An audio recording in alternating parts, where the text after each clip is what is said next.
bit of information, and we have a sheet we can hand out just to members that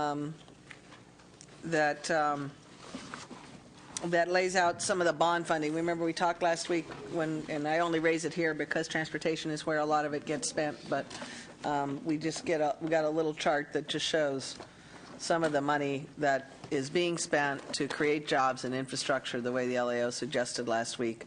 What's been proposed this year, what's proposed in the out years. We don't have to discuss it all right now, but it seemed like an appropriate point at which to hand it out, and people can kind of contemplate it, and if there are questions that come out of it, then we can deal with that.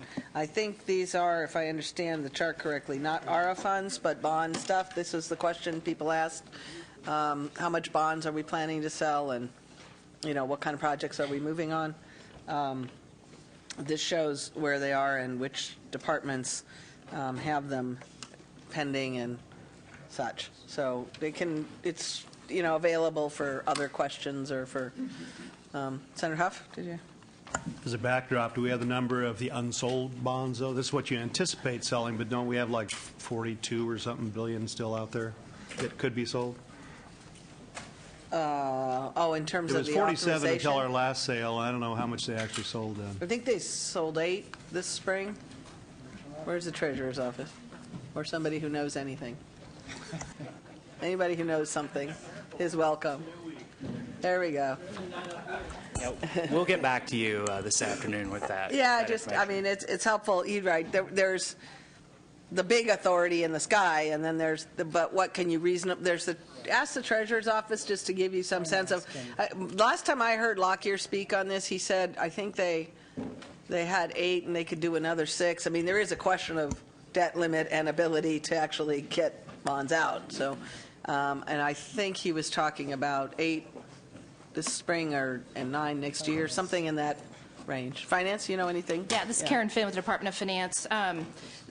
In March and April of this year, the Treasurer's Office sold a total of $5.9 billion. Okay, so about 6. That's right. What I They thought, think yeah. they can sell approximately $7 billion each cycle, which we call the fall cycle and the spring cycle. So they're for sure hoping to sell another $7 billion this fall. So that would make the 12 that's on this chart as the Yes, current year project, as the budget year projects kind of come Probably. out together, right?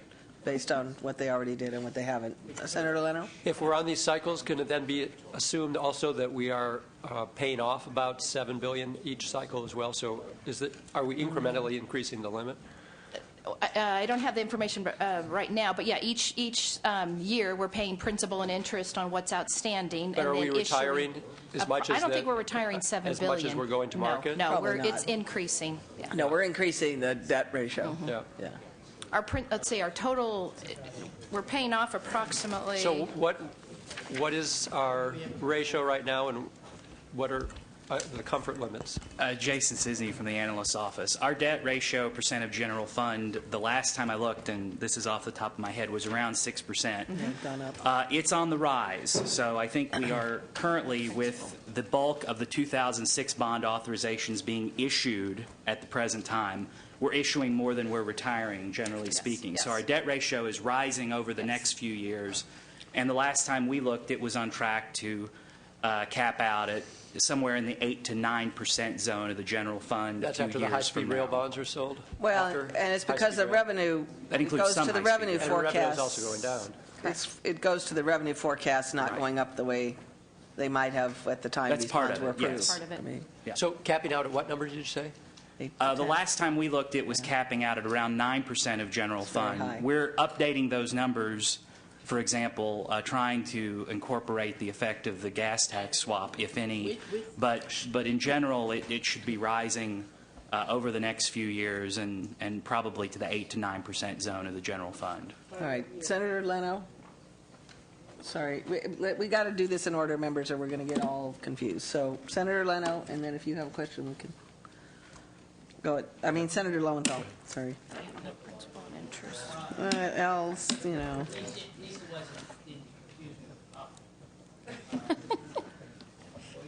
With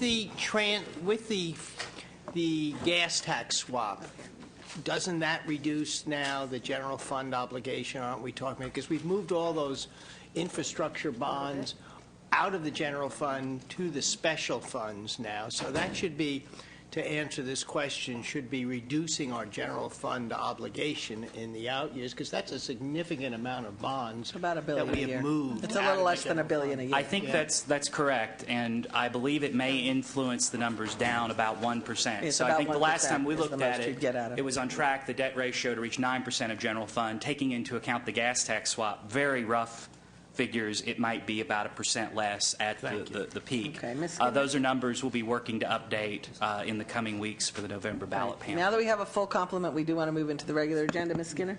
My question was just, what year do you project it becoming 9% of general fund? We'll get back to you, but I believe it was somewhere around 2015 or so. 14.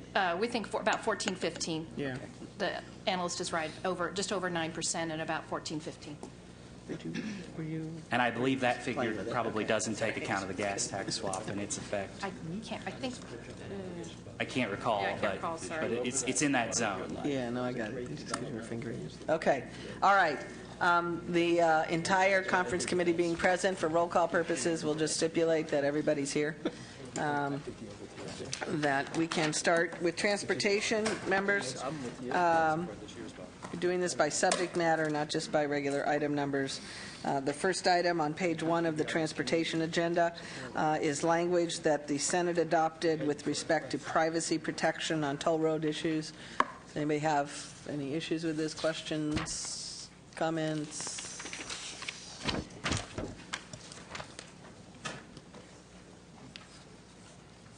Senator Lowenthal moves the Senate version. Yes. Just see what happens, We kind of since it was his sub. we wanted to either do the assembly version or keep it open. Okay. I should say stuff on mic, though. You want to keep it open? Yeah. All right. This was, Senator Lowenthal, why don't you explain it, just so people understand it? It's fine if it's open. You're talking about the public-private, Yeah, the electronic toll collections privacy issue. Yeah, this had really had to do with the potential of making sure that there would not be that information that as we go much more towards hot lanes and tolling, that information would not be provided to, or there would be privacy protection, and so that's really what this is. And they have agreed to work on that with us on this Finance, do you have an opinion, or? No, we're okay with the Senate version. Okay. LAO? Yeah, we would recommend the Senate version as well. Okay, as protection, but we can keep it open. Yeah, if there's that's a the- policy bill moving, There is? yeah, SB 1268, Semidians? Semidi's bill. Well, it came, right. It's He is very the similar center. because it was based on the privacy bill that Sub 2 did this. And is that bill moved out of the House? Does anybody know? Yeah, it's moved out of the I House. see. Okay. All right. We'll leave it open for the moment. Okay. Number 2. Oh, not avoiding controversy up front. Governor, you want to justify all your positions? Finance? Can you explain your proposal? All right. Mark Minot, in Finance. We proposed a net here of 67 positions and $7.4 million to be reimbursed. So these are the project initiation documents. When Caltrans puts together projects, it has to look at the preliminary engineering or preliminary, rather, environmental and cost estimates. And so if the project's going to be done on a state highway, even if it's entirely locally funded, the state currently pays for this, and so we proposed that we would that locals reimburse us for these costs. Want to give them the money to reimburse us with? It gets complicated. I'm sorry, no. Well, it says, and $7.4 million from the state highway account to local reimbursement, so that's not to It give would- to locals, is that, am I reading that wrong? No, it would save the state highway account $7.45 million, because rather than the state highway Be shifting a payment. cost to the locals that currently is paid by the state. Correct. Cost shifting, okay. And both, well, we adopted it only to the extent to send to the conference, the assembly rejected. Madam Chair, And the LAO? Eric Thronson with the Legislative Analyst's Office. We have a compromise that we'd like to recommend based on feedback from the Assembly Subcommittee. our compromise is the Senate version minus $3.9 million in reimbursements that would go back to the highway. Likewise, increase in the highway account, 3.9 million, based on information that we got from Department Caltrans, and trailer bill language that requires local agencies to only reimburse the state for PID workload requested for projects that are, one, not on a state or local program and that are not part of the state highway system. This reduces the amount of PIDs that would be reimbursed, and so it's kind of a compromise. But why don't you sort of write that up and circulate it around? It may be worth keeping it open to kind of let people think about it.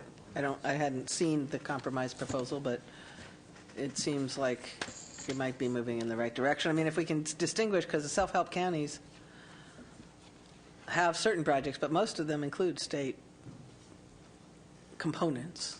No? Right. So, in general, the governor's proposal is to shift to reimbursement authority for all local PIDs that are done for local projects. This compromise reduces the amount of reimbursement needed because we're taking them out of locally approved programs, such as like the self-helps have their local bond measure expenditure programs. So those PIDs wouldn't have to be reimbursed. The only PIDs that would be seeking reimbursement for would be PIDs that are for projects that aren't in local measures and that aren't in the state's programs, that are projects that locals may be considering someday to fund, but that are not necessarily projects. And would yours require a shift in positions or not? There would be a like shift in positions, about 37 positions to equal the. But didn't we just lose positions in this arena last year already? Correct. There was a reduction in PID workload last year that we had identified and reduced. This is just the second part of the LAO recommendation from last year. All right, Mr. Nielsen, do you want to? Yes, I'd like to. Analyst, could you give me a little comfort about the impact here of the governor's proposal on the rural counties? It seems like there could be a disproportionate impact here. Jessica DiGiambattista with the Analyst's Office. Under the way that the program currently works is the state pays for all project initiation documents for state programs, as well as doing a substantial amount of free planning work for local agencies. The proposal that the administration brought forward was to take that piece of the program that is requested by local agencies and to require that that workload to be reimbursed. It would not impact all of the projects in the State Transportation Improvement Program, STIP, or in the SHOP, or any of the state's bond programs. This is really just additional workload that's requested by the local agencies. It's typically by the self-help counties, as they're the ones that have extra dollars to come in and do additional projects. So because the state highway projects in rural counties are almost always going to be in the State Transportation Improvement Program or in the SHOP program, this wouldn't impact them at all. They get their plans for free currently, and they would continue to get their plans for free. Your proposal wouldn't affect them, but the governor's proposal would, if I'm understanding it correctly. No, the governor's proposal only impacts the local plans that are requested if it's not in a state program, which typically would be for the self-help counties if they have a sales tax measure program and they have a project that is not eligible to be included in one of the state's programs. They can come to the state and get free planning work, or it doesn't even have to be in one of their sales tax programs. And so we had reviewed the planning program last year and found that Caltrans was producing way too many plans for projects given the likely level of funding in the future. And so there was the reduction that you mentioned, Madam Chair, last year, which sort of right-sized the program on the state side, but this action would better align incentives on the local side to what the compromise would do, would provide free plans for local agencies if they're willing to commit their local dollars to a state highway project. But if they just want to come and get a free plan and there's no money for a project, then they would have to be reimbursed. They could still hire Caltrans to do that work, but they wouldn't be able to come and request it for free. For free. Oh, that's an interesting. Why don't you write that up and let people circulate it and chew on it? I'd like to chew on that a little bit. A little concern I have is maybe a drawdown on the STIP funds that would then affect rural counties. It wouldn't affect. No, it wouldn't impact the STIP funds at all. The STIP The plans needed for STIP projects would continue to work in the same way they work. There's another section of code that talks about, for the process for all counties requesting PIDs for STIP projects. This doesn't change that at all. This only addresses those additional plans on top of the ones that we think Caltrans should be doing for the state's program. It only addresses those additional plans where the counties can come in and request this free work. And Madam Chair, we have distributed to staff a description of our compromise, and we'll be happy to work with At least everybody. write it up and let people kind of look at it. And I mean, the issue is kind of, how do you incentivize or disincentivize self-help counties from using their own money? If you tell them we're not going to help you because you help yourself, and folks who don't help themselves get helped, is kind of an awkward place to be. I think the compromise would incentivize the self-help counties because it would still provide free plans to them if they have a project that's in an approved plan and they have a commitment of funding to that project. We would still do the project initiation document for free, paid for out of the state highway account. But to the extent that they just have extra projects that maybe they're interested in looking at in the future. Okay. But why don't you write that up and get it around? We'll leave this open until we get a chance to look at the LAO compromise and hopefully come back to it soon this week, and maybe we'll have something we could do on this. All right, page 3, finance. You want new positions for inspection workload? Correct.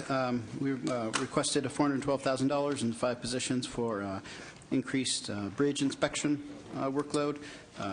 The Senate approved the request, and we support the Senate. It's correct. The Assembly took the positions down, as our understanding, relating to some future, the future COS requests that would be coming out.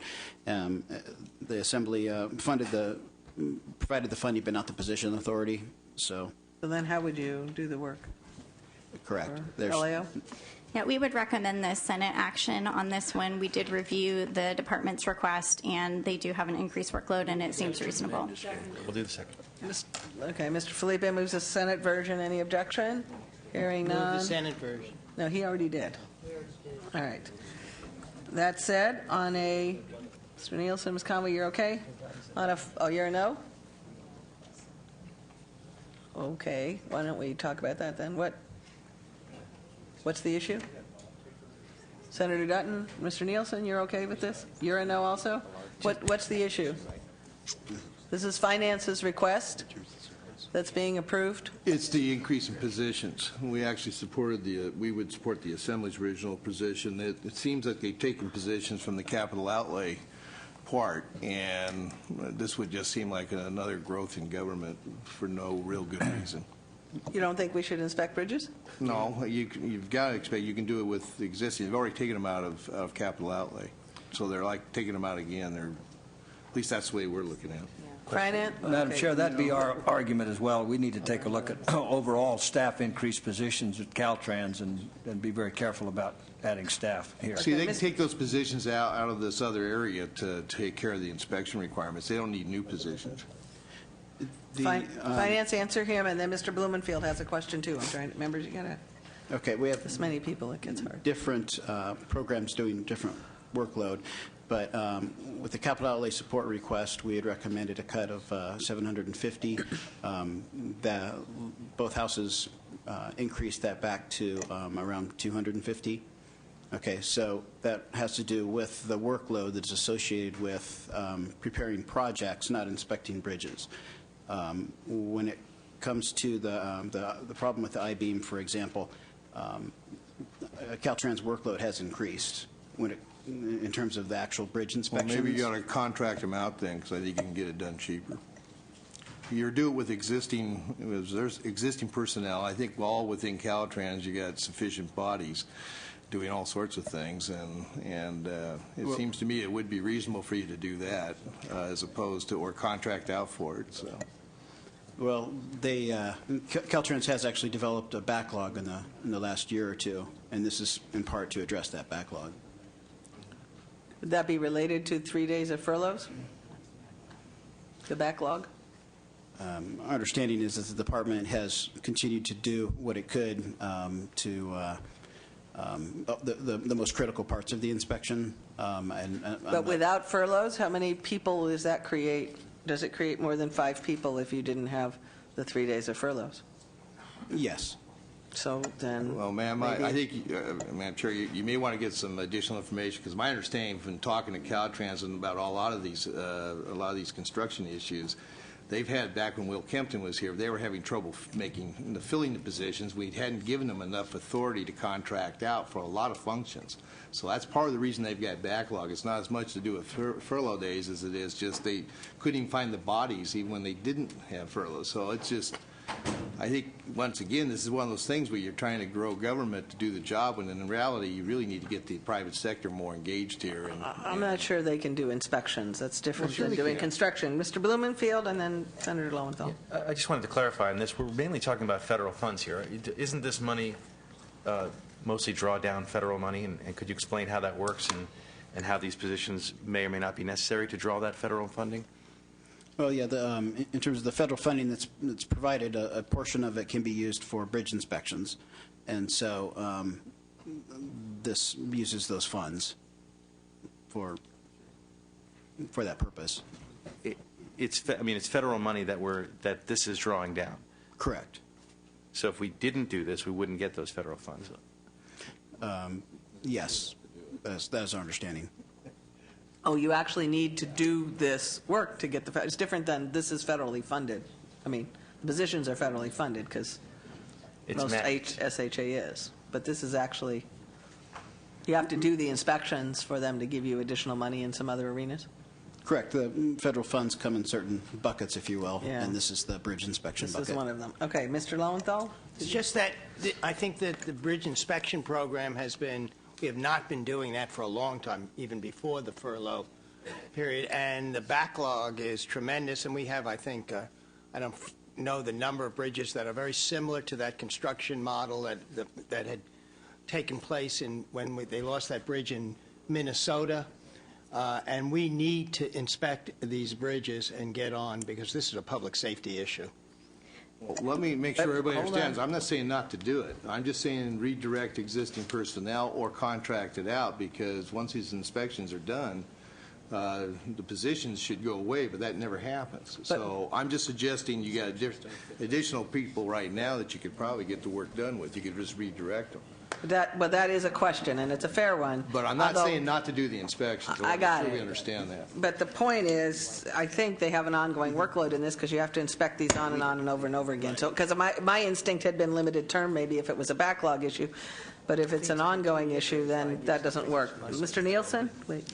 I've been informed by staff, the aggregate, and I didn't have this data, but staff does. In all subcommittee actions, Caltrans staffing has been increased by 230. Now, I'm quite sure somewhere in there, That's a lot. in these massive increases at a terrible budget time, they can find some ways to redirect some inspection staff without this additional number of 5.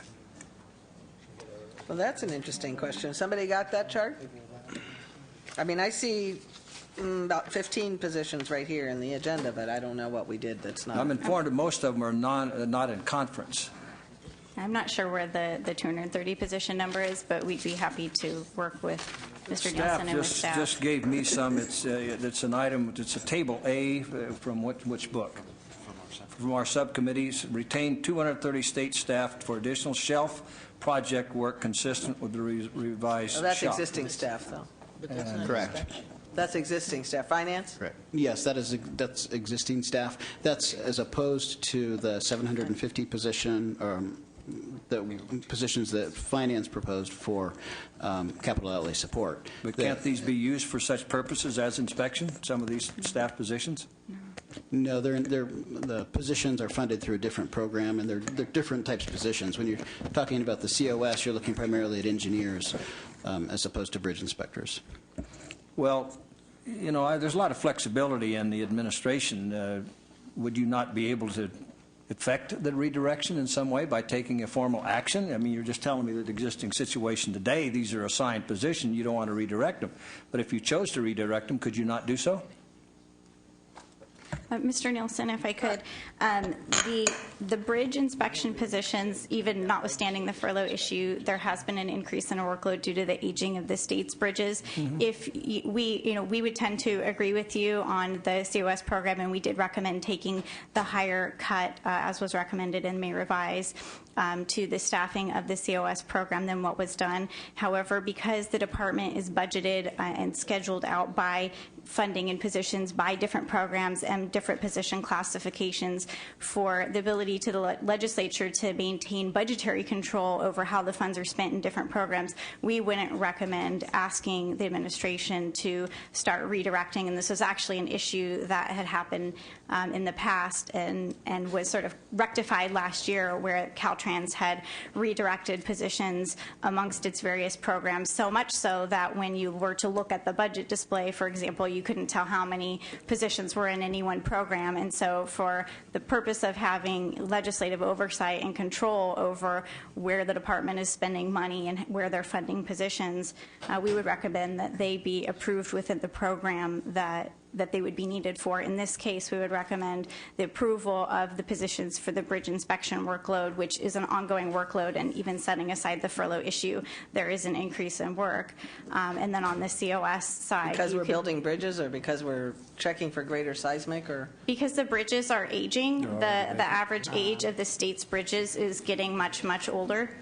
And so there's more problems that are likely to happen and more inspections that are needed. Also, in light of some of the recent bridge failure problems, Caltrans has stepped up their inspections. Are these positions vacant now, and are vacancies above the governor's proposal? Are they going to be used for salary savings? Is that what you're looking at here?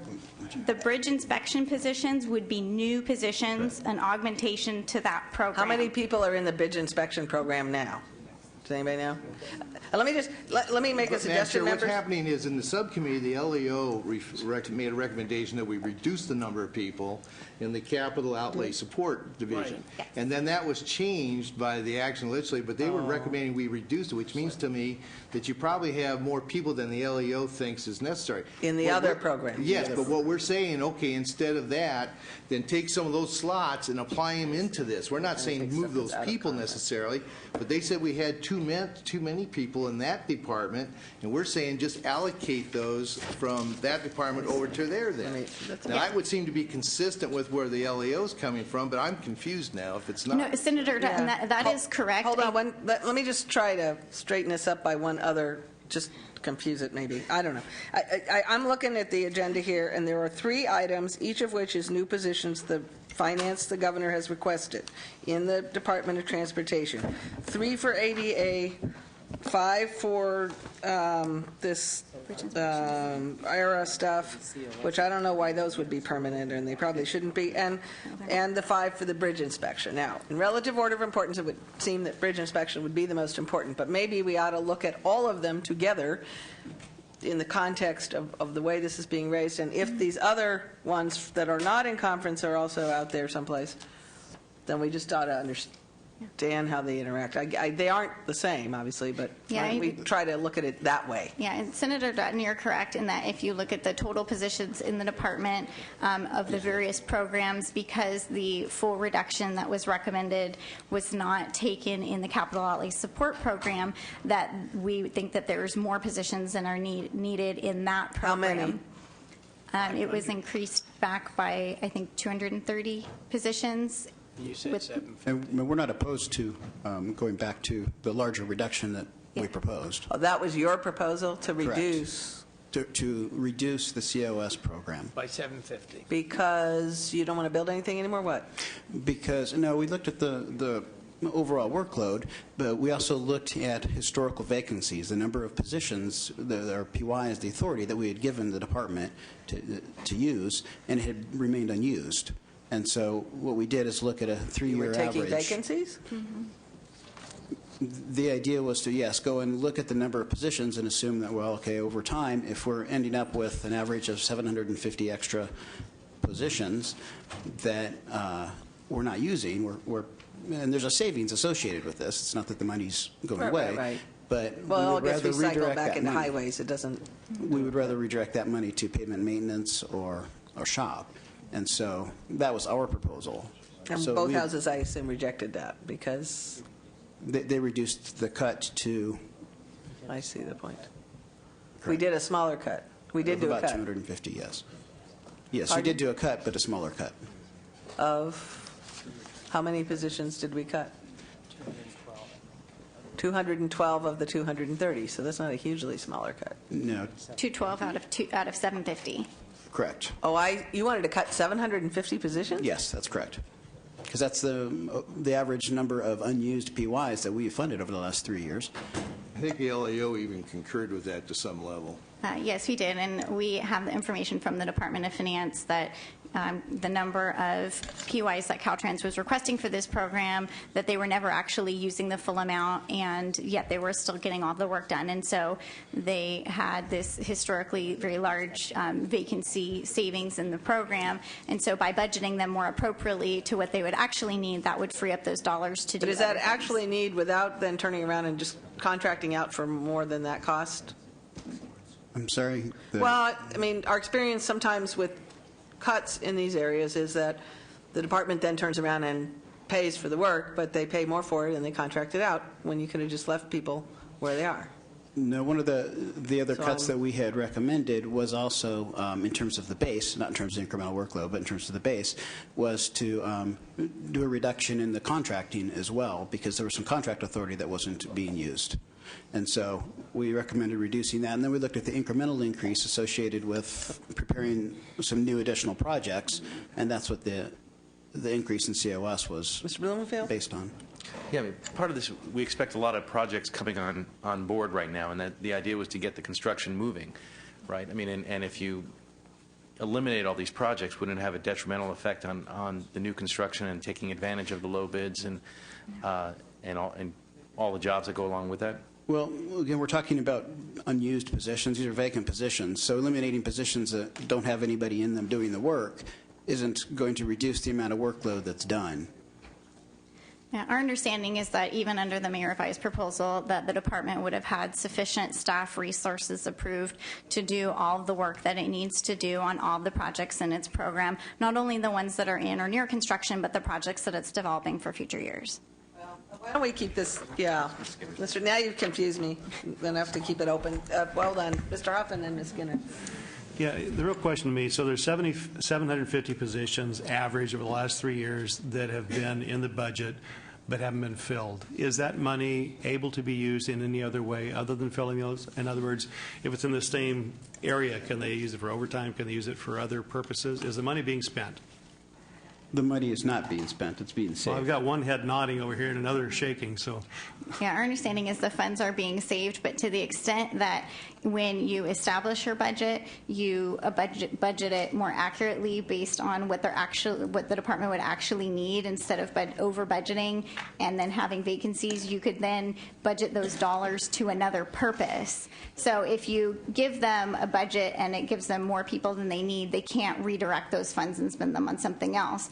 But if when you decide on the budget level for the program, you give them the lower amount, which would still, we think, provide them sufficient resources, you could then take those savings and budget them for capital outlay, or I think the administration had proposed additional pavement maintenance. Like bridge inspections? Or bridge inspection, that's what we're saying.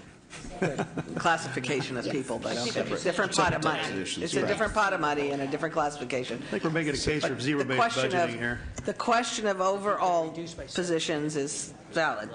No, it was We're Ms. talking Skinner was about next. $31 million here. Could we not simply open the item on the 200? Well, that's why I'm saying we should leave these open while we look at the rest of it. Ms. And then Skinner? ask them to come, and they've got to justify all those positions.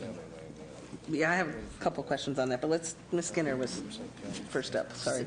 The item that opened this discussion was the bridge inspection positions. So, but we obviously went into a whole discussion of Caltrans staffing. So perhaps as we hold it open, what might be useful is in the information that we get back to see what the total position reduction is that's being recommended by finance and by LAO, and then how this particular if we These jump three, into the next one, these Three. three areas, which are creating new ones, how they fit, and whether we can do something where it's just, it's a total reduction less however many these are, or whether we have to act to create these new separately. Yeah, that's what I was sort of trying to get at, is we leave the three items open together and take a look at this larger issue of, my concern about the whole vacancy discussion, finance, is twofold. One is, we always operated a 5% vacancy rate, which 750 isn't even close to that in These were Caltrans. I'm sorry, ma'am, these were PYs. This should already be after any salary savings. So these are PYs that aren't not being used to positions. create salary savings? Correct. So you already had a 5% salary savings, and you still have 750 PYs? Yes, that is correct. And then the other one is the proposals from 1011, which has been approved, I believe, on both sides, for operating 5% reduction might play into it as well. So I just want to make sure that we're not double counting, creating the savings, and then, in other words, those may have been the positions Caltrans was counting on to create the 5% savings that but just the to note, finance proposed. I mean, I don't know. and in terms of that proposal, we would have, we were going to have any reductions to the program, to the COS program, count towards that program's proportionate share of the total. So we wouldn't be double counting. We would not be double counting. But you're double counting the savings, so, all right. But let's, why don't we, I mean, you sort of, if you're using those same positions and you've taken them out over here and they're counting into the 5%, you're sort of getting double credit for them. Maybe that's a better way to say it. Anyway, why don't we take a look at the whole thing? Obviously, there's some concern about whether, if these positions are really vacant and they really aren't necessary, that's a legitimate point. I suspect if we look at it all, we're going to think bridge positions are important. We may think ERA positions are temporary. I don't know why we would need permanent ones for that. They're limited term. They're What's limited term? proposed, yes. Okay. And the ADA, you probably need to avoid other lawsuits. But why don't we put them all in the context and at least everybody get that information back? But let's try to do it quickly, folks. This is one we should be able to close quickly by tonight or tomorrow. Be nice to close something. We were trying to give the governor a win here, guys. All right. ADA lawsuit attorney fees. The Senate picked the bottom number. The finance picked the top number. Move the Senate version. Mr. Fuentes moves the Senate version. Any problem? All right. On a 5-0-5-0 vote, Senate version is approved. Thank you. See, we'll get something done today. All right. Air quality vehicle replacement and retrofit. Governor, the finance, what you wanted? On page 6, we're okay with the assembly version on page 6. Okay. Any issue with the assembly version? Okay, I got 3 and 3. Do I have Is that the assembly? the assembly version? But that's with the 57 million, right? Yeah. Okay, we would do it without, but so. I see. You do the budget bill length, well, it's not. Finance? The reason why is because the diesel retrofit requirements of CARB have been questionable at best. And I'm still concerned with the issue I raised earlier about the value of the vehicle and the cost of the retrofit. It seems like the retrofit requirements in some of these vehicles I've been hearing are like 2 times the amount of value of the vehicle. So, and then the diesel regs are kind of questionable anyway. So that's the reason why we're kind of looking at the assembly, less the money, only because I'd like to have them come back to us with some more information. So I'm not saying not necessarily do the retrofit. I'm just concerned about the validity and so forth. Finance? Yeah, these replacements and retrofits would be required as of the, to meet the ARB requirements, so we can provide whatever information is needed on that, but. Oh, well, okay. You can't, I mean, the assembly approved the request. It's just that they added the language. We were okay with that. And Finance is okay with that. Correct. But you're just objecting to the entire issue. Mr. Hoff? Well, it's like a dog chasing the tail, because we make this regulation, and then we got to follow through ourselves and pay for that, because nothing's free, even to ourselves.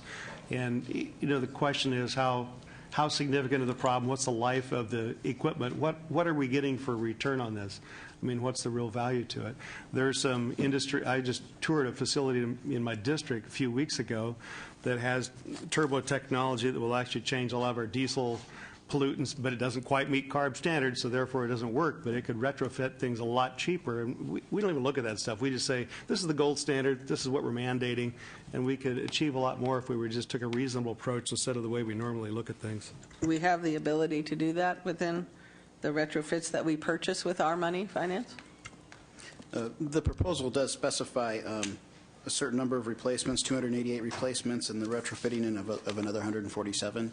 But retrofitting to what standard or what technology or at what price or, I mean, I think that's the question that's being raised. Ms. Skinner, why don't you ask your question first and then Well, note that the Assembly's recommendation is that it be approved as was requested in the budget, but that the Director of Finance would have the ability to reduce the funding amount based on the Air Board's action. And the Air Board is looking at modifications to that reg right now, and so this allows the flexibility. So if there is that modification, and it seems to me if there's modifications to what type of retrofit standard, what the Assembly is recommending would allow that also. So it addresses, while it doesn't address your objection to the overall reg, it certainly addresses the ability to have the Department of Finance to have the flexibility based on CARB modifying their rules, which they are in the process of doing. Well, the point is... Well, stop. Well, Mr. Nielsen, but Mr. Nielsen had his hand up first, so I'm just trying to keep some order here. Mr. Nielsen? Well, I am on the understanding that Caltrans, CARB has told Caltrans they are not going to be negotiable. And one of the points that I'd like to add is some presumption language. If we go along with this, the presumption is that these vehicles are then presumed to comply, so that CARB can't tomorrow come back to Caltrans and say, well, we've retested and there's something new. That lets the Caltrans and a lot of private sector be the guinea pigs for whatever CARB wants to come up with, and arbitrarily so. So I would suggest at the least we need some presumption of compliance language in this item. Interesting question. Now, Mr. Dutton? CARB's credibility has already been tested numerous times, and we haven't even been able to get audits on them or anything else, mainly because the Assembly Democrats couldn't even give me one vote. So the bottom line comes down is that to leave this up to the Air Resources Board under the current circumstances, when the person that even developed their diesel regulations to begin with found out to have false credentials and is still on the payroll, I mean, it just doesn't even make good sense. The public doesn't have confidence in the Air Resources Board at this time, and they're questioning everything. You've got a perception problem here. And so I wouldn't leave it up to the Air Resources Board to make that determination. Somebody else who doesn't have something at stake here that needs to be looking at this stuff, and that's the reason I have a concern with it. Yeah, well, and the person, in part into the Assembly language would be Department of Finance, but it's a legitimate question if we don't think our $57 million is going to buy us compliant vehicles. Why is it $57 million for 400 cars? Has anybody done that math? All right. LAO? Just asking. The $57 million would buy you vehicles that are compliant, I think. New vehicles? So we're replacing all There of would be both. It would be a mix of replacement vehicles as well as retrofits to old vehicles. I think one of the issues is that the retrofits are very expensive, and on a sort of a policy basis, does that make sense to spend $57 million replacing and retrofitting vehicles if it's maybe not having the outcome, as Senator Dutton is suggesting that was This is the same, believed to be. I mean, the same complaint, frankly, that the private sector is voicing, obviously, on these regs. So, Finance, is there a way to separate the replacements and the retrofits and kind of explore the cost of retrofits? Well, The replacements, if they're old, we should just do it because you're going to have to do it anyway, is kind of my view, but I don't know. Caltrans compliance plan for the regulation requires retrofitting and replacement, and so they do go hand in hand as part of one compliance plan. If the legislature wanted to affect some change in Caltrans' ability to comply with the regulations, we think that it would take legislative action in statute to do so, because you're the body that's sort of above all of these agencies. You never know it, by the way most of them, but okay. The budget bill language wouldn't do that. It would just be to the extent that the ARB decides to make that change, then the budgeted amount would be adjusted to match it. But is there any prospect? Ms. Skinner says they are considering it. Does anybody know that there's pending, Mr. Lowenthal? Yeah, I concur with what what Assemblymember Skinner said. I think that CARB will be adjusting this. They have dealt with this. They have had public sessions on this and have discussed the actual implementation of extending out that implementation. So I think that giving that flexibility makes sense, unless you want to just overthrow all of CARB, which I do not support. I know you will. But I don't think that's the discussion. I think that the point is that CARB has been sensitive to the questions around the implementation time frame. They will be adjusting that. What about not just time frame, but requirements, the new technology issue that...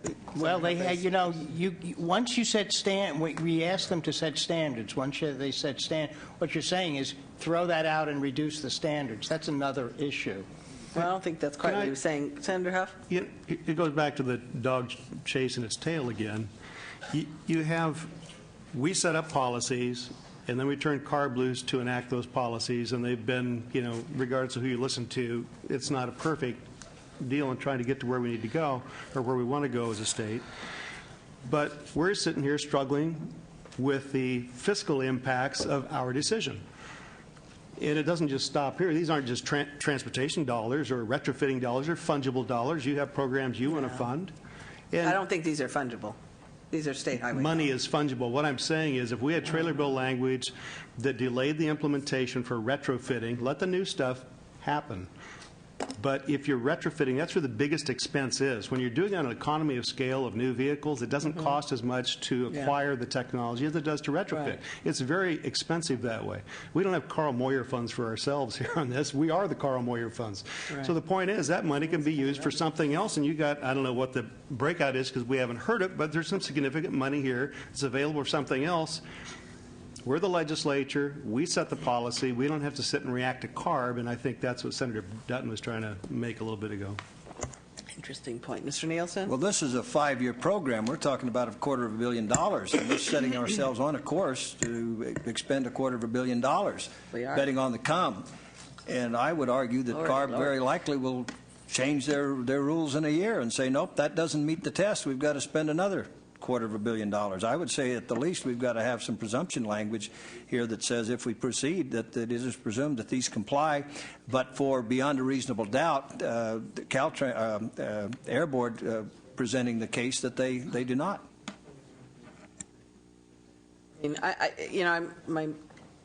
Instinctively, I think a lot of us are comfortable with the assembly version if we do this, but I don't know whether people's pleasure is to wait and see if we want to do some replacement or something.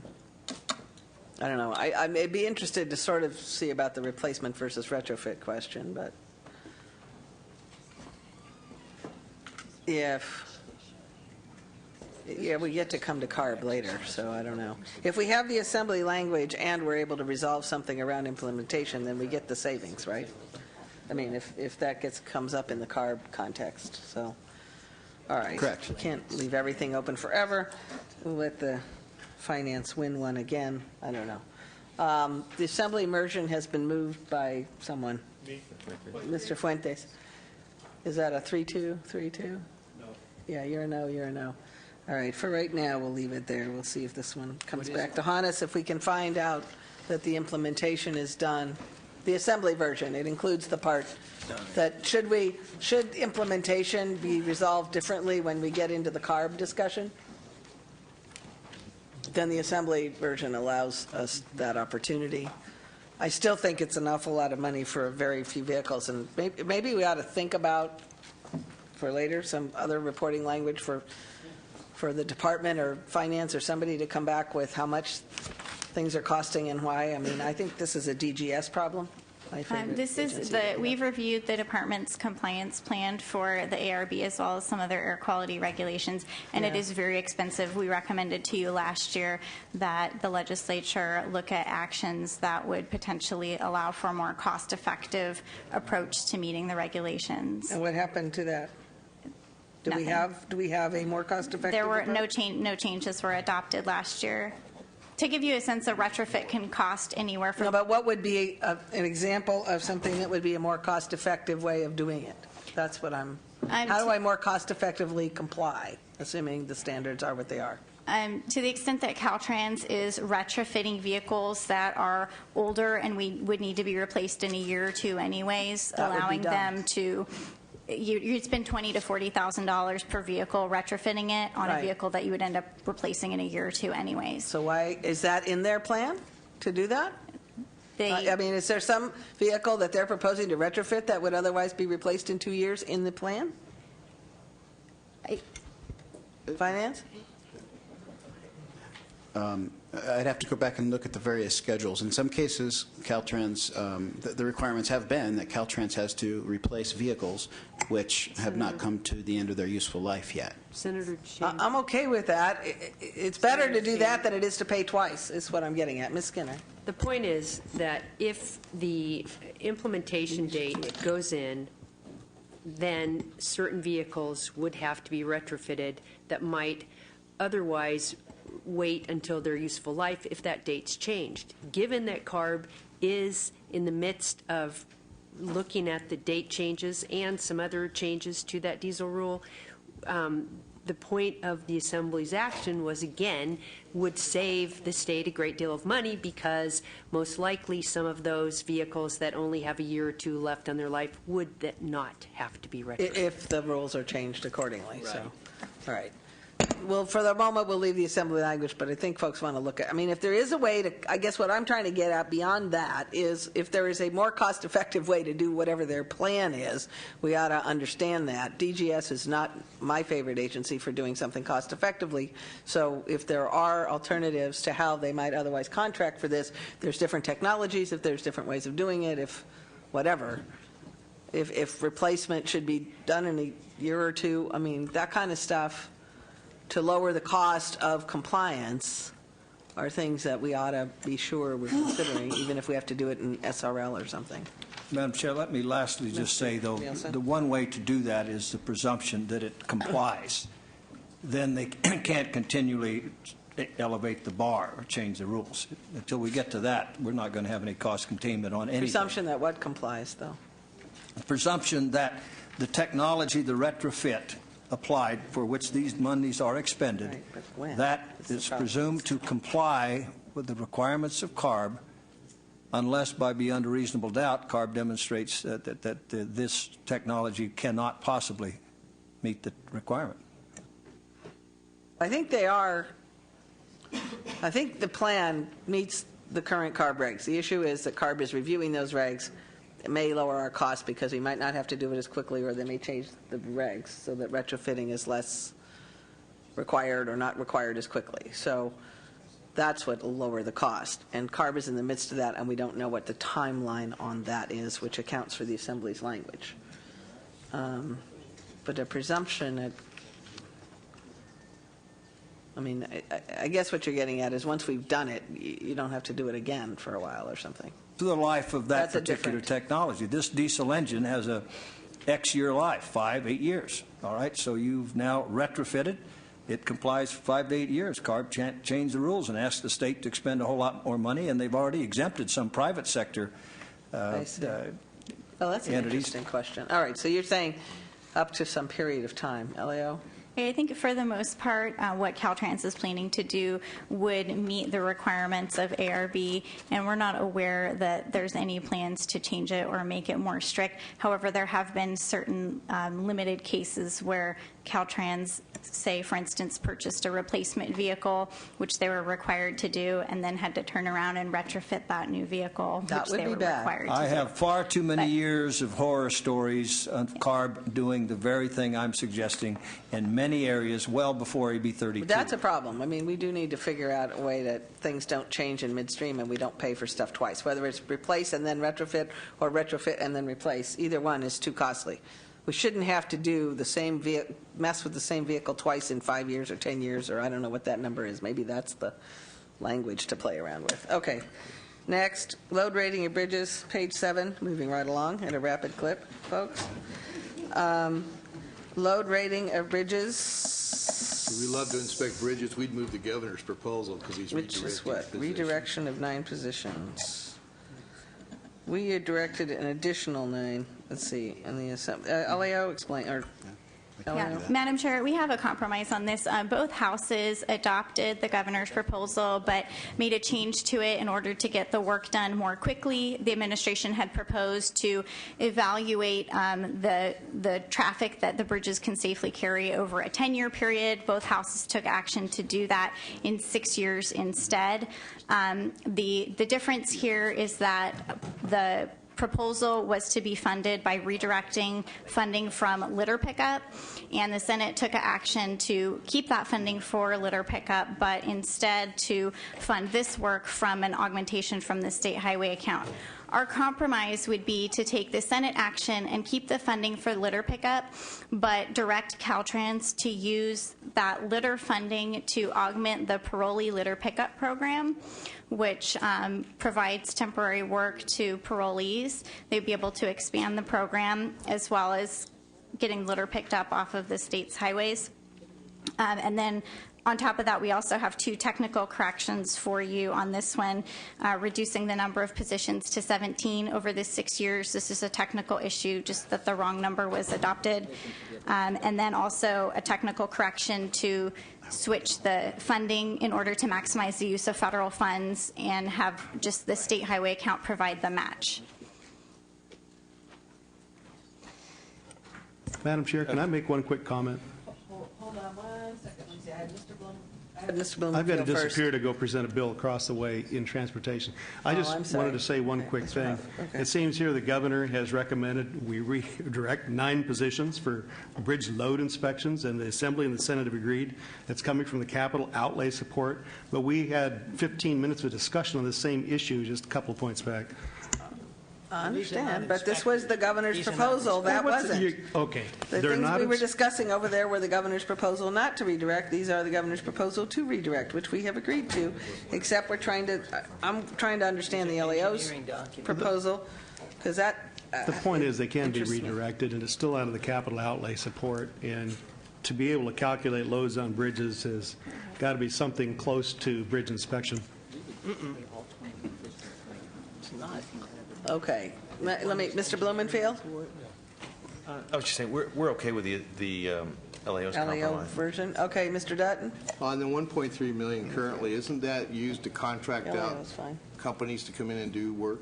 Yeah, the $1.3 million is included on an ongoing basis in Caltrans' budget to contract with private firms to do litter pickup. There was a lawsuit on a particular contract, and so the funds are not planned to be spent due to some legal issues there. And so we think that instead using those funds to continue to pick up litter, but by do it by augmenting a program where Caltrans through. What was the lawsuit? I don't have that Or the information. issue on it? Who was the lawsuit brought by? I think the issue was use of private contractors versus state staff. So our state public unions, they filed the lawsuit, is that who it was? Because we were contracting out, obviously, they wouldn't have sued themselves. I think it may have had to do with That's the our understanding, volunteer correct.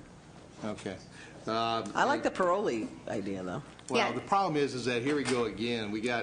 You're doing work, the private sector is what you're going to have to increase jobs in if you're going to get out of this mess. And now what you've got, the situation, because of some litigation that was filed by some of the public employee groups, you've challenged these private sector jobs that are actually providing jobs in the private sector and so forth. We're having the same problem with the 91 freeway right now. which is going to be outside. We've got some public employee unions that are filing a lawsuit. It has nothing to do with them. It's not even state money. I don't know that public employees are fighting to pick up the trash on the freeways. Well, she just said they did. They are. filed a lawsuit because it was being contracted with the private sector, and they didn't like that. And so they filed a lawsuit, and now Caltrans has decided that because of them filing a lawsuit, they just won't do it that way anymore. And so that's part of what's wrong here, people. This is part of what's wrong. But we can't control the lawsuit. Yeah, if I could we can clarify. control a lot more than we do. Caltrans does have additional funding in their Try to base. keep finance from violating the law every week. They do have additional funding in their base for doing privately contracted litter pickup. This wouldn't change that, but to the It's still there. That Okay, would so we are be- still doing that, whatever it is we were doing. We would just be doing a portion of it that we used to do, we wouldn't do, and we would instead do it through the parolee litter pickup program. There would still be some amount of litter pickup that's done through private contracts. But given Finance. the legal Are you okay issues- with the LAO proposal? Yes, we are. Okay, so is 3 members of the Assembly, so is 3 members of the Senate.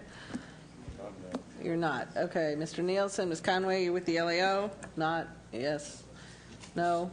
Ms. Conway? I just had a quick question, and I need to understand that this highway pickup is strictly, it's only on highways, not, we had a problem in my county. We could no longer use prisoners to pick up litter on the side of the road because they had to become county employees if they stepped on private property, which means you have to make sure they stay only in the easement. Yeah, this would not relate to that issue. This would be for litter pickup on state highways, and it would be for parolees as opposed to prisoners. And so when people are recently released from prison, they would be able to go to a day center and get linked up with Caltrans to get temporary work. So they'd pay them because they're parolees. Yeah, it's a paid job. It allows them to get some work, and it's had thus far positive effects on And it's already an reducing- existing program. You're not creating something. It exists someplace. It's an augmentation to an existing program that appears to be working very well. All right. So on that basis, I got 3 votes on each side so far for the LAO compromise. Should we have the LAO restate for scoring? Yeah. In the future, folks, everybody out there, if you got compromise proposals, put them in writing, give them to everybody. It's hard for people to digest them when they're just oral. Sure. Okay. The compromise would be to take the Senate action, but direct Caltrans to use the $1.3 million in litter funding to augment the parolee litter pickup program rather than contract with a private litter removal firm. And 2 technical corrections. 1, to reduce the number of positions from 19 positions over 6 years to 17. This is just a technical correction based on further information on the workload.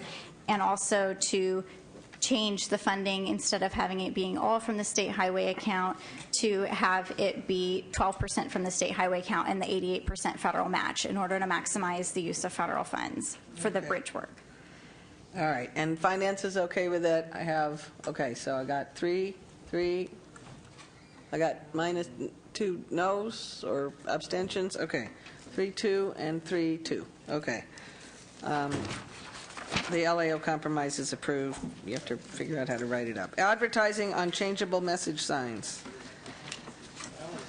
We have budget bill language. I love this.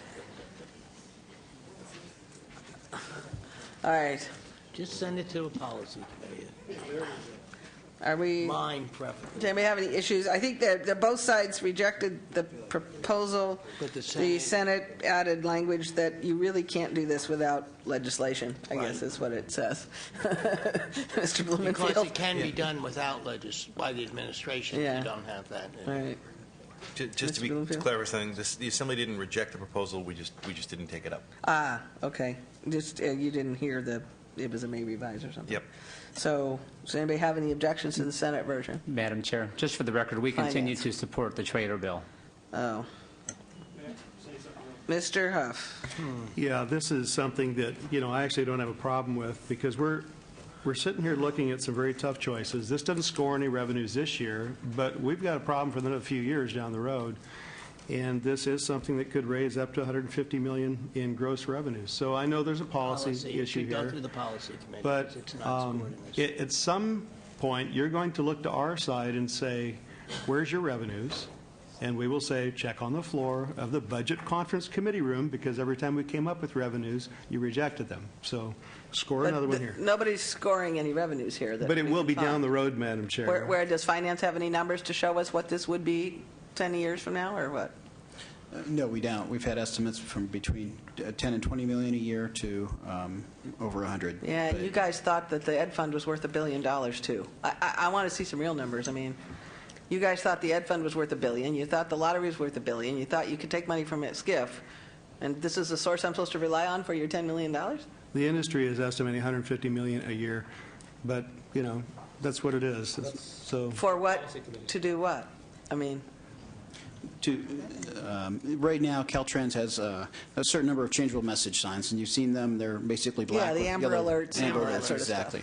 And so, what the contracts would do is that they would Caltrans would contract with an outside entity to come in to replace those signs with something that's clearer, that can be used for advertising. Oh, dear. And then there would be advertising permitted on those signs when they're not being used for transportation purposes.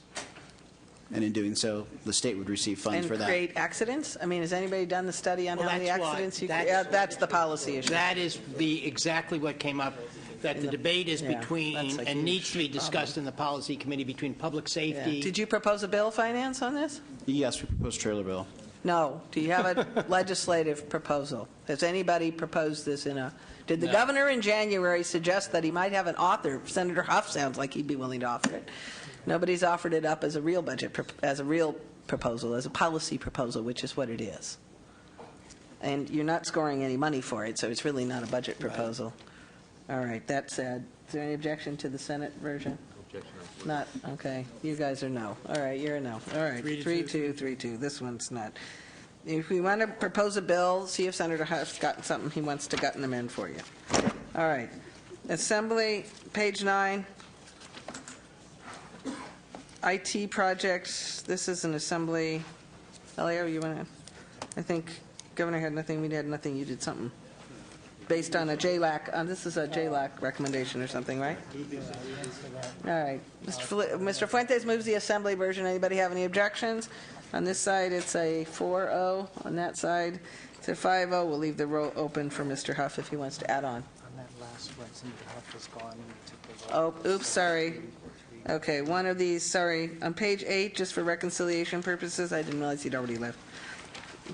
The Senate side was 3-1, and the Assembly side was 3-2, pending Mr. Huff adding on. We'll let him add on later.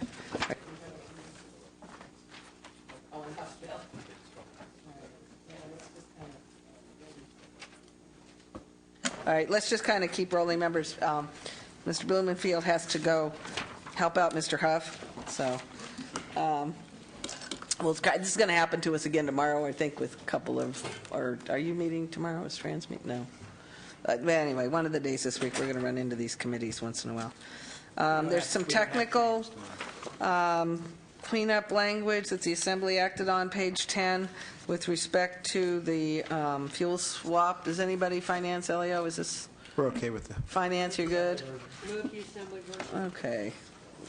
You're okay? Yeah, we haven't seen the language yet. I'm not sure if it's been drafted, but we'd like to work with staff. Everybody work with it, but everybody agrees in concept of what they're trying to do. So was it Mr. Lowenthal or Mr. Leno? Mr. Leno moved the Assembly version on a, you're okay? You're okay. Okay. You're not okay. Okay. On a 3-1 vote on the Senate side and a 5-0 vote on the Assembly side. 4-0. Sorry, Blumenfield's missing. I got too many. Oh dear, I hate it when people are missing. It confuses things. Okay, 4-0 remains on call, but 3-1, 4-0. All right. Page 11, LAO. We would federal recommend requirements? Yeah, we recommend the Assembly action on this. We reviewed the department's request, and while they haven't done a very good job explaining the base of what's in their local assistance program to handle this workload, it does appear from the information provided that this incremental increase is justified. And in addition, both houses have adopted supplemental reporting language requiring the department to come back and explain its base, so in future years you'd have better information. Well, so if they don't need the money, if they don't need it, they don't need it. Finance? What? Yeah, we support the Assembly. I'm sure you do, because they supported you. Need the 6 positions to respond to federal concerns about the Caltrans tracking of its environmental delegated authority. Caltrans has certain authority to do environmental review on behalf of the federal government, and these positions are needed for that. They do have the workload, and so we would recommend the Assembly action. And she just moved the Senate. I don't think you're getting anywhere close to yours, and I suspect my Republican colleagues are at 0 still. Yeah, so I'm not even, I mean, I appreciate Skinner's motion, but given the light of all the other discussion we've had, what are these positions for? Caltrans has certain authority to do environmental review, and they're not doing it now? Yes, and the feds have said that they're not complying. They're not doing well enough, and so I they see. need more positions to go in and perform more thorough On review. that basis, I'll accept Ms. Skinner's motion. Oh, Mr. Lano? Can Finance or LAO talk about the increase in positions for the local assistance program over the past few years? Yeah. yeah, the local assistance program has had about a 25% increase in positions since the adoption of Safety Lou, which is the Federal Transportation Act. That's the reason that we recommend it, and you all have adopted some reporting language. When there is a new federal act adopted, Caltrans will have to come in and justify and explain the positions that it has in its local assistance division and how those positions are needed and going to be used to implement a new federal act. In the meantime, we felt that it was appropriate to provide the additional positions that they're requesting, as these people are needed in order to review and sign off on the environmental documents for projects that are done by local agencies. And so we wouldn't want the department's staffing issues to hold up or slow down local projects that need the department's Why can't the stamp of locals certify approval. their own The environmental documents? The federal funds flow through Caltrans, and so Caltrans has the responsibility for verifying the accuracy of the local agency's environmental documents. And there, as the Department of Finance was indicating, there have been some recent audits where the Federal Highway Administration thinks that Caltrans needs to do a more thorough job of reviewing these local agency environmental reports and things. And so Would limited term make more sense here?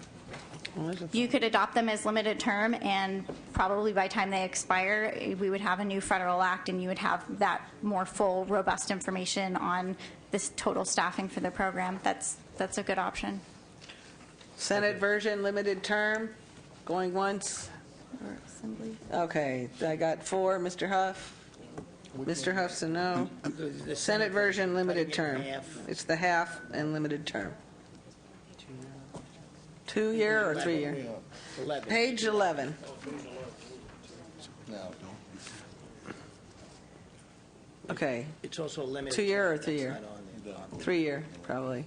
Safety Lou, right? Yeah, we don't know when we're going to get a new federal act. Hopefully it would be within the next 2 year years. or two, but if you give them an extra year, that Limited term, 3 years. Going once. All right. 3 to 2 on the Senate side. 2 to 2 for the moment on the Senate side. Till, On the Assembly side. on the Assembly side. I can't do this when it's too many people. All right. Mr. Blumenfield, Ms. Skinner had moved on this page the Senate version, which is half of the governor's positions, and we amended that to make it limited term, page 11. Are you okay with that? Okay. 3232. Moving on. Budget reduction for savings, maintenance, augmentation.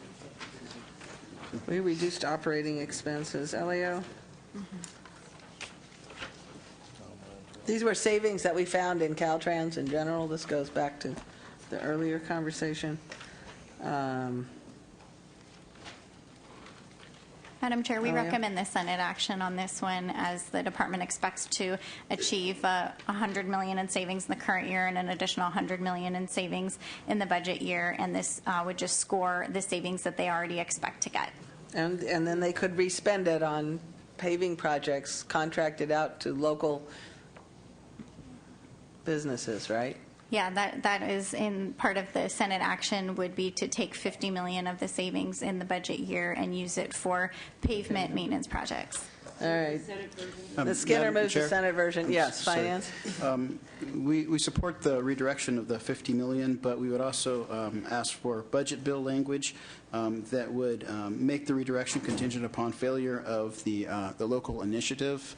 This November, there's a local initiative that would do a lot of things to transportation funding, but one of the things it would do is prevent the transportation funds from borrowing back and forth from one another. Right now, what we do with them is to allow them to, in effect, share a fund balance. And if they can't borrow back and forth to share that fund balance, Then you couldn't then do you it. would have to have a new fund balance in each one, and we would need this for the SHA. That seems not unreasonable. As an you all work out the language, but he's kind of right. If you got something, I don't know if it's contingent is the right word. I think you might have to acknowledge that the redirection can't happen if the initiative passes or something. Is that the idea?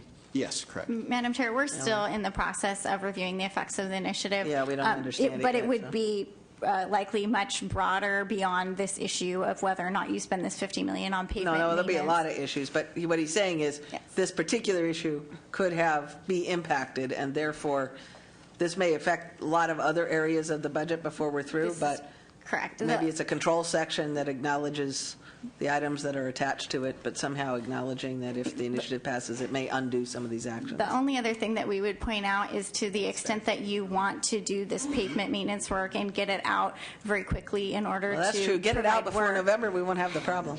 If you wait until after November, most paving work can't be done when it's cold or when it's Yeah, that's rainy, true. and so could end up delaying the use of these funds until sometime toward the end of the 10-11 fiscal Well, we're year. going to take the action. Let's look at, however, to fix, the problem's legitimate, finance, how to fix it is sort of out there. We recommend that if there's a budget by summer, you put out the paving money quickly, and then you don't run into the problem, but we'll see. All right. On a 5-0 vote, then the Senate version will be approved. And then we'll note for the record that there is this issue and may have to deal with it in a larger context, not just in issue by issue. All right. Page 13. Is there any objection to the Senate version? Hearing none. On a 5-0 vote, that will be approved. All right. Page 14, high-speed rail. We just reflected savings that I think are legitimate. Elio? I think everybody pretty much did the same thing, it's just we figured out the savings. That's correct. The baseline When we heard High-Speed it. Rail Authority budget included $140,000 for for accounting, and so by bringing this in-house, you can reduce the baseline by 100. That's a good thing. Reduce Finance, you're the- okay with that now? Yeah, we're okay it's with just this. about when people hear the issue, I think, more than anything. Is there any objection to the Senate version? Hearing none on a 5-0. Oh, Mr. Nielsen? You're okay. Oh, okay. 4-1 on the Senate side, What's your problem with it? 5-0 on the Senate side, yeah. He just wants to stop the whole thing, that's different. 15, risk management position. What is this? Somebody proposed one. Assembly proposed, this was recommended by this is the one that comes out of the consultant study. Yeah, the Bureau of State Audit's recommended it, right? The audit. My hesitation on doing this is because right now, this is going to require bonding. We can't even bond what we're committed for. And so I'm apprehensive about this. Reason I'm not going to support any expenditure on high-speed rail at this point. It's because we can't even get the bonds out that have already been approved prior to this. And so I'm afraid of what this is going to do to our bonding capacity. It keeps coming up all the time. I think it is included in the treasurer's bond allocations. I mean, some portion of what needs to be done, and there are federal funds that have been made available also for this program. And I think the Assembly wisely thought the audit. No, I understand. You do need an investment grade, business plan and so forth. It's just what I'm concerned about. The treasurer keeps talking to us about our bonding capacity. We've already got roads and everything else, school bonds we can't even get out because they've been constantly delayed due to bonding, our inability for capacity. So you're just putting more pressure on it, and that's the reason why I wouldn't support it at this time. That's just what I explain my no vote. I think he's saying he can get $12 billion out this year, but okay. Mr. Blumenfield? Well, that's the sheet we handed out at the beginning of the day. But Mr. Lowenthal moves the Assembly version. Fine. Any objections? So 4-1? I actually like the Senate version on that. You do? You don't want a risk management position? Well, all right, 3-2. You're a no. You're an aye. What are you? You're a no too. All right, 3-2 on each side. Everybody has a different reason for being no, but it's an interesting combination. All right, we'll go with the auditor. 3-2 Assembly version. I'd like to see all the right, investment grade business. salary adjustments. I think this is just for LAO. Is this just a technical cost savings that Senate found? That's correct. All right. Any objections, Senate version? No objection. Hearing none. No. You're still a no. All right. Mr. Hoff, on this one, you're good? Is that what you said? Mr. Huff, that's a 4-1 on the Senate side and a... Mr. Nielsen's a no. Ms. Conway? You're no on this too? Okay. Central Valley. All right. 4-1 on the Senate side, 3-2 on the Assembly side. The savings are approved. Ridership and revenue. This one's got a LAO. This is the big year business. Yes, this is the beginning of a number of items that are all budget bill or trailer bill language. We have a handout that summarizes the Senate and the Assembly version if you'd like to. Yeah. Does this take care of like 3 or 4 or 5 pages or something? Yes, sir. All at one time? This would be the rest of high-speed rail members, so through page That's correct. 22. So pages 17 through 22, we're going to sort of deal with as a group here in the LAO's handout. To keep it open? Multiple proposals, multiple ways. He's going to be no.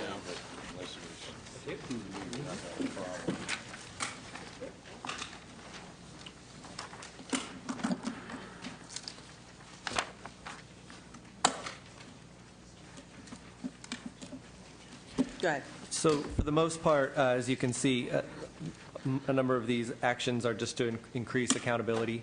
For the ridership and revenue forecast, for example, it just is budget bill language that makes funding contingent, the funding for the new ridership model expenditure in the budget year to be contingent on a report that is forthcoming from UC Berkeley on the assessment of the current model. The peer review group funding is to just better clarify how the authority can spend money to support the peer review group. The third issue, the Assembly brought up an issue that is increases accountability by requiring the High-Speed Rail Authority staff be the primary manager of all contracts. The fourth issue is to reclassify 6 positions that are being requested by the authority as exempt positions. This is also being simultaneously pursued through policy bills. The fifth item is legislative reporting requirements. Both the Senate and the Assembly have various recommendations. We have a compromise to just adopt both because we believe that they both improve legislative oversight and have no conflict between the two. And then finally, the Senate is suggesting budget bill language that requires any MOU with $2.5 million in capital expenditure to be contingent on particular issues. For the most part, we recommend adopting the language for the first two. We don't recommend adopting the language for the second two because, for one, the contract management restrictions, we're not sure how this is a significant change. It's currently the case that the High-Speed Rail is the primary manager of all contracts, and they just use contractors to help them approve those. And then the exempt positions, we believe that this is a policy decision and therefore should be implemented through the regular policy bill process. And then the memorandums of understanding budget bill language, we have no real recommendation. While this action may provide more oversight, it appears unnecessary because the money would be contingent on future appropriation and peer review to begin with. So, Madam Chair? Yes. We concur with the first four recommendations on issues 4, 312, 314, and 316. Okay. On so issue adopt, don't adopt. Right, and then on 311, we actually have a concern with the part of the Senate budget bill language, which we can go into in more detail if need be. And then on 603, we support the Assembly version, which is no language. Okay. Okay, I'll put DOF here.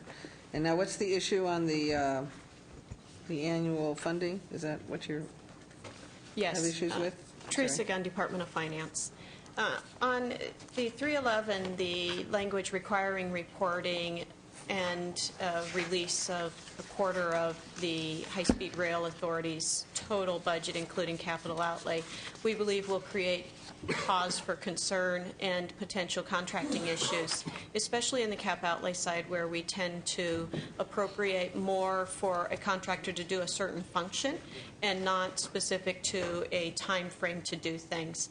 The language requiring a hostage, in essence, of a quarter of the budget could result in the High-Speed Rail Authority having to let multiple contracts, the first to do 3/4 of the budget, gain the approval to encumber the rest of their budget, and then go through another contracting process, which in and of itself could potentially drive the cost of contracts up. It may be more difficult, especially in cap outlay where we have more of a concern, to even let contracts to do the EIR work, which is what we're moving forward in doing. Madam Chair, the contracts in question are existing contracts. They wouldn't need to be relet. Our understanding from the High-Speed Rail Authority is that this wouldn't be an issue. And the report is due 60 days before the fourth quarter of the budget year, and therefore, they could, of course, turn in the report even before that. So the report would be due in February. February 1, that's correct. And so they have... And they're withholding on the hopes that we might actually get the report. Was that the theory of the Senate action? Correct. To the extent that they can provide the report on time and we review it on time, they shouldn't have any problem getting the funding for the final quarter of the year. Yeah, that's an interesting issue. All right. What's people's pleasure? You want to sit and think about this for a while? I see Mr. Huff studying the recommendations and the language. Does anybody, I don't know how to think about some of these yet. Mr. Lowenthal? Yeah, I agree that we should have this as a package, but I will say that it's like on the first issue about the ridership and the revenue forecast, because as was pointed out by Senator Dutton, there really isn't an investment business plan that we can look at. There are real questions about the ridership numbers.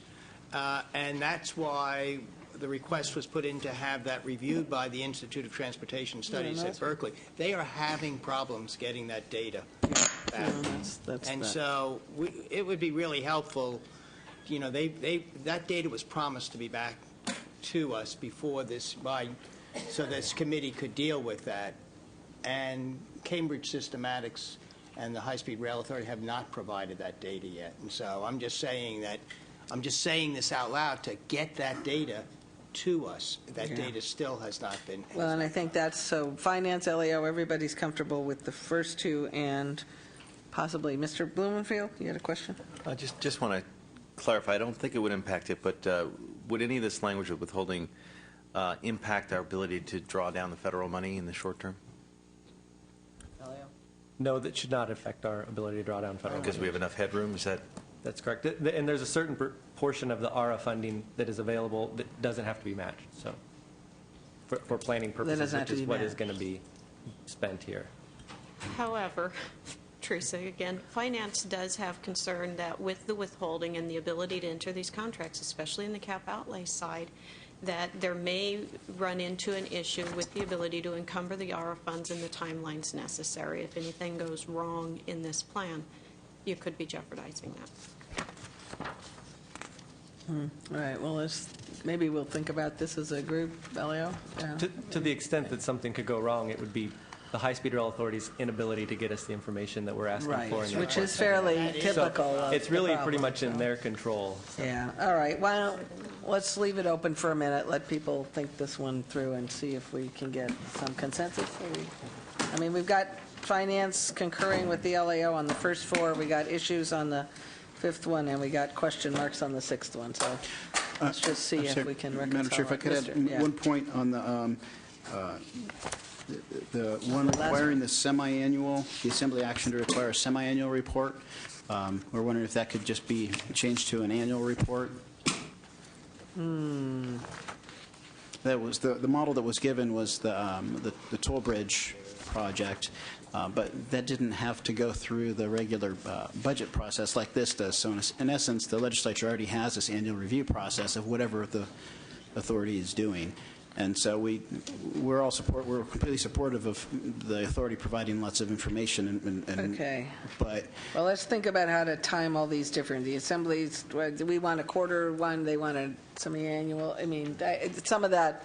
I think everybody's saying we want as much oversight as is humanly possible here, and I think we just need to reconcile all these different languages to create appropriate oversight that's not so burdensome you can't do what you're supposed to do. So let's try to think about how to do that.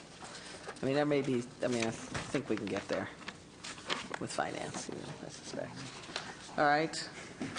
Page 7. Okay, so that takes us to page 23. Quickly.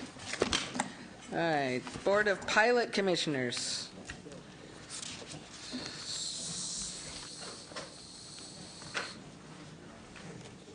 Oh,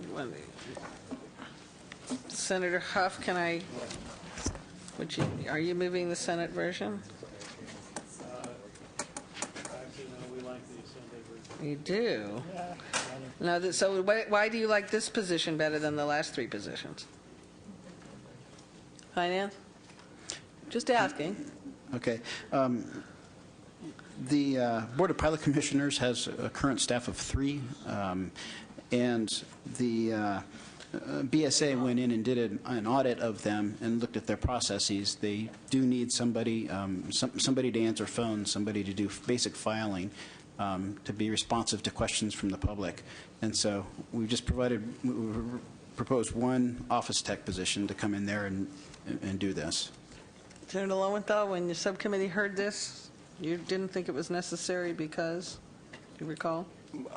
I don't recall what it was. I think the feeling of as I recall, I think now that there was sufficient resources to do that, and that they did not need the additional position. Didn't they just get a new position last year? I mean, granted, there's only 3.5. Yes, they did get one position last year. So what was that one for? It wasn't to answer the phone, so it was to do something else? I believe it was an assistant director position, because for a long time they've had just 2 positions, a director. Oh, that's right. And were they answering the phones? There have been complaints that no, that there's at times you can't reach the authority. So then we gave them one position last year to do that, and now not to answer the what's that phones, person but to doing? handle more of the oversight and management. Following the accident when the Costco Busan hit the Bay Bridge, there was BSA has gone in, done an audit, looked at what they do, and there's a lot of updating of the program that is necessary. So they've been working with agency to come up with a plan for making sure that they're responsive to the public, that they operate. And they have enough money in their fees? Pardon? Madam Chair, just to show my flexibility, Mr. Huff. I'll vote whatever will get this taken care of. Moved. All right. Just asking. All right. All right. Mr. Fuentes moves the assembly version. And on a 4-0 on the Senate side, Mr. Huff being absent, Mr. Dutton being absent for the moment. You're a 5-0. Everybody's giving the Board of Highway Commissioners their position. All right.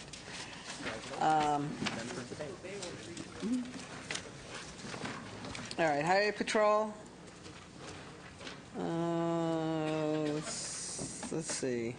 Everybody approved the governor's request in general. We added trailer bill. Is that the difference, Finance? We are okay with the Senate trailer bill language. Okay. Mr. Fuentes moves the Senate version. Any objection? Hearing none. On a 4-0 vote on the Senate side, 5-0 on the Assembly side, that will be approved. Reversion of budget savings. Assume everybody's good with that. No, hearing no objection to the Senate version on a 4-0, 5-0, revert the savings that were discovered. They just weren't discovered earlier. Whatever, we took our actions later than some folks. So, all right. Radio. We're back to this question. Page 26. More privacy language. Move the Assembly version. There is no action. Right. Well, that would be not doing the Senate language. I take it you. Is this in a policy bill? I'll second the Assembly version. That's what. Right, that is the Semidian. That's.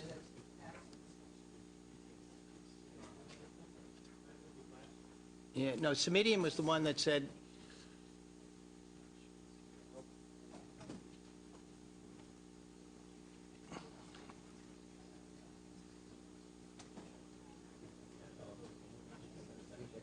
Why don't we keep this open? Let's just check the status of the policy bills because it relates back to the earlier one.